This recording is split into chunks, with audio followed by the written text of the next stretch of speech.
shirkan oo si wada jir ah u soo agaasimeen wasaaradda dhalinyarada iyo ciyaaraha dowlad goboleedka Galmudug iyo maamulka degmada Gaalkacyo oo gacan ka helaya dowladda federaalka Soomaaliya iyo dowladaha Norway iyo Switzerland ayaa waxa ka qayb galay mas'uuliyiin ka tirsan wasaaradda dhalinyarada iyo ciyaaraha Galmudug maamulka degmada Gaalkacyo gudoomiyaasha xaafadaha magaalada xubnaha ka socda ururada bulshada iyo bahda isboortiga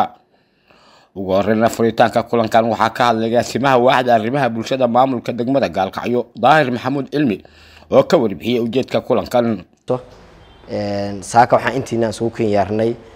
awalna horba waxa u mataleyseen bulshada Gaalkacyood qaasatan maadaama garoonku uu yahay waxyaalaha noo dhismaaya waxa ugu fiican ama resource-ka ugu qaalisan bulshada Gaalkacyoodna ogsoontihiin oo lacagta ay barkooda la yimaadeen waxaan rabnaa inaad tala fiican iyo input fiican ku yeelano waxyaalaha uu ku fiican yahay meelaha error kaga jiro meelaha islaana ha laga toosiyo ha lagu daro iyo inaanu ilaalshano oo bulshada aanu kala gaarsiino inaanu ilaalsano Shariif Salaad Nuur oo kamid ah mas'uuliyiintii ka socday wasaaradda dhalinyarada iyo ciyaaraha dowlad goboleedka Galmudug ayaa kula dardaarmay bulshadu in ay ilaashadaan xarumaha adeega bulshada ee laga hirgelinayo Gaalkacyo gaar ahaan dhismaha garoonka ciyaaraha oo haatan soconaya isla markaana taabagelintiisa iska kaashanaya dowladda federaalka Soomaaliya dowlad goboleedka Galmudug xiriirka kubadda cagta Soomaaliya iyo dowladaha Norway iyo Switzerland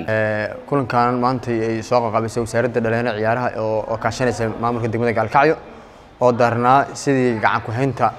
dhismaha garoonka Cabdullaahi Ciise oo hadda meel fiican oo marayo ka wasaarad ahaan waa soo dhaweynaynaa in garoonkan aad ku weyn la hirgeliyo bulshadana waxa looga baahan yahay inay ilaashadaan maadaama uu meel fiican marayo hadda muhiimadda koowaad waxa weeye horta intuu socdo inay monitor ku sameeyaan oo ay bulshada awalba dhaqaalaha waxa ka yimid bulshada qayb kamid ah qayb hay'adda ka timid markuu dhamaadana waxa rajaynaynaa dawladda sidoo garoonka u hirgelin lahaa waxyaabaha ka dhaman bulshada gacan u geysan lahayd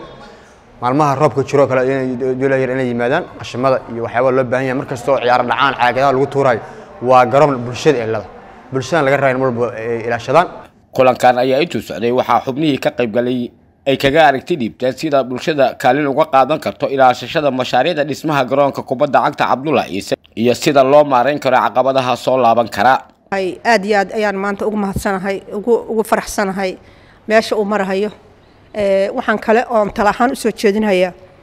raggu markay wax maamulhayaan dumarka ma xushmeeyaan dumarka ma tixgeliyaan waliba hay'adaha wax dhisaya maamulkuba waxa la rabaa markii la dhisayo in la iskala tashado sidoo kale waxa la rabaa qaybo muhiim ah in laga siiyo haweenka annaka runta inay sheegnaa maadaama aanan nalka wicin aasaasiyaashii garoonkana aan nahay nalkana wicin haddana waxaan rabnaa in qaybo fiican laga siiyo haweenka sidoo kale mas'uulaha haweenka in goyn loo dhiso sidoo kale gabdhaha ama sportska ama salaada dukanaya in qol gaar ah dharka iskaga bedelaan ama laba qol gaar ah oo dharka iskaga bedelaan ama ay ku dukadaan in lagu daro in ayada la xoojiyo laguna